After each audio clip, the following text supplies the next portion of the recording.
নমস্কার বন্ধুরা, শ্রাবণীর পাকঘরে সবাইকে স্বাগত জানাই। আশা করি তোমরা সবাই খুব ভালো আছো। আমিও ভালো আছি। আজকে আমি নিয়ে চলে এসেছি যে রেসিপিটা, সেটা হলো মুগ ডালের চিলা। তার জন্য রাতেই আমি এই গোটা মুগ ডাল ভিজিয়ে দিয়েছিলাম।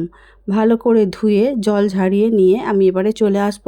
দেখেই বুঝতে পারছো খুব ভালোভাবে কিন্তু জলের মধ্যে ভিজে গেছে আর খুব নরমও হয়ে গেছে। এবারে জল ঝারিয়ে নিয়ে চলে আসার পরে এখানে দিয়ে দিলাম একটু আদার কুচি, কাঁচা লঙ্কা আর দিয়ে দিলাম 2 চামচ বেসন। এখানে বেসনটা একটু পরিমাণ অনুযায়ী দেবে, যেমন মনে হবে সেই অনুযায়ী একটু বাড়িয়েও দিতে পারো। আমি এখানে 2 চামচ দিয়েছিলাম, পরে আরও 2 চামচ আমি এখানে দিয়েছি, কারণ ডালের পরিমাণটা বেশি আছে সেই জন্য। আর দিয়ে দিলাম জিরে গুঁড়ো, ধনে গুঁড়ো হাফ চামচ করে, আর হলুদ গুঁড়ো আর পরিমাণ মতো নুন দিয়ে খুব ভালো করে একটা ব্যাটার বানিয়ে নিয়েছি। একটা বোলের মধ্যে তুলে নিয়েছি।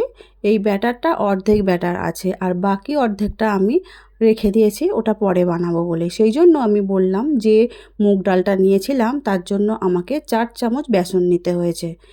এবারে তাওয়া বসিয়ে দিলাম। তাওয়ার মধ্যে ঘিটা খুব ভালো করে চারিদিকে খুন্তির সাহায্যে লাগিয়ে নেবার পরে হাতার সাহায্যে 2 হাতা করে আমি ব্যাটারটা মুগ ডালে নিয়ে নিয়েছি। এবারে ব্যাটার যেমন দেওয়া ঠিক ওইভাবেই উল্টোভাবে হাতার সাহায্যে ঘুরিয়ে নিতে হবে, যেমনভাবে সরু চাগুলি পিঠে করা হয় ঠিক সেইভাবেই। 2 মিনিট হয়ে যাওয়ার পরে খুব ভালো করে টেনে যাবে। তারপরে আবারও একটু ঘি দিয়ে ওপর থেকে লাগিয়ে দেব। এইভাবে আরও মিনিট খানেক একটু অপেক্ষা করতে হবে, যাতে ওপরের দিকটা ভালোভাবে টেনে যায়, না হলে উল্টানো যাবে না, ছিঁড়ে যাবে। এবারে সাইড দিয়ে খুব ভালো করে একটু দেখে নিতে হবে যে সুন্দর করে উল্টানো যাচ্ছে কি না। তারপর অপর পিঠটা আমি ইচ্ছা করেই একটু ভেজে নিলাম, তোমরা চাইলে নাও ভাজতে পারো। আমি যেহেতু ঘি দিয়েছি সেই জন্য একটু উল্টে দিয়ে তারপর মাঝখান থেকে 2 ভাঁজ করে দিয়ে একটা প্লেটের মধ্যে তুলে নিচ্ছি। একইভাবে সমস্ত মুগ ডালের চিলাগুলো আমি বানিয়ে নিচ্ছি। এই মুহূর্তে যে সকল বন্ধুরা ইউটিউব চ্যানেল থেকে আমার ভিডিও দেখছো, যদি ভালো লেগে থাকে, এখনও যদি সাবস্ক্রাইব করা না হয়ে থাকে, তাহলে প্লিজ সাবস্ক্রাইব করে আমার চ্যানেলটির পাশে থেকে যাওয়ার অনুরোধ রইল। পাশে থাকা বেল আইকনটা অবশ্যই প্রেস করে দিও, তাতে যখনই নতুন কোনো রান্না ছাড়বো সবার আগে তোমাদের কাছেই পৌঁছে যাবে। আর ফেসবুক পেজ থেকে দেখছো বন্ধুরা, প্লিজ পেজটিকে ফলো করে দিয়ে আমার সাথে থেকো। যে সকল বন্ধুরা ওয়েট লস করতে চাইছো তারা যদি এইভাবে বানিয়ে খেতে পারো তাহলে খুবই ভালো লাগবে। আর আমাদের বাড়িতে এইভাবেই খাওয়া হয়, যাতে নিরামিষভাবেও বানানো হলো। আর যদি তোমাদের মনে হয় গন্ধটা আর একটু ভালো হওয়ার জন্য 2-4টে রসুনের কোয়াও এর মধ্যে দিতে পারো। আমি নিরামিষভাবে বানাবো বলেই কিন্তু এখানে রসুনের ব্যবহারটা করিনি। আর যারা তোমরা ওয়েট লস করছো তারা যদি মনে করো ঘিটা দেবো না, তাহলে ঘিটা বাদ দিতে পারো। ঘিটা দেওয়ার জন্য খেতে অনেকটাই ভালো হয়। যেহেতু আমি এখানে রসুনের ব্যবহারটা করছি না, অনেকেই মনে হবে যে এই কাঁচা মুগ ডালের গন্ধটা অনেকেই পছন্দ করো না। তাহলে কিন্তু যদি ঘি দেয়া থাকে বা রসুন দেয়া থাকতো তাহলে কিন্তু গন্ধটা ভালো লাগতো। একইভাবে সবগুলো আমি বানিয়ে নিলাম। দেখতেই পাচ্ছ আবারও একটা এইভাবেই বানিয়ে নিচ্ছি। খেতে তো সবাই জানো তোমরা খুবই ভালো হয়। আর আমাদের বাড়িতেও আমরাও খেতে খুবই পছন্দ করি, যেহেতু আমরাও এখন সবাই শরীর সম্বন্ধে অনেকটাই সচেতন হয়েছি।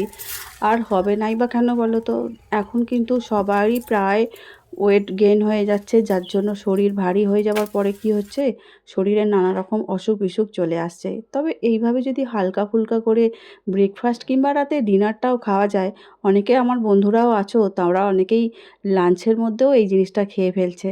খুবই ভালো হবে কিন্তু এইভাবে খেলে।